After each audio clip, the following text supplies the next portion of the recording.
రోజుల పాలన మీద,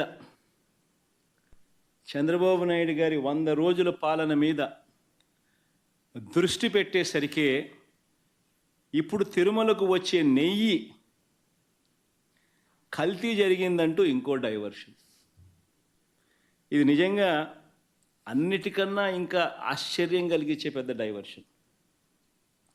ఎందుకనంటే చంద్రబాబు నాయుడు అనే వ్యక్తి ఎంత దుర్మార్గుడు, ఎంత అన్యాయస్తుడు అని అంటే, నిజంగా దేవుడిని కూడా రాజకీయాల కోసం వాడుకోగలగాలి అని ఆలోచన చేయగలిగిన వ్యక్తి ప్రపంచ చరిత్రలో ఎవడు ఉండడు.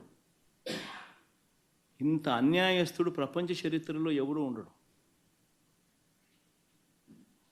దేవుడు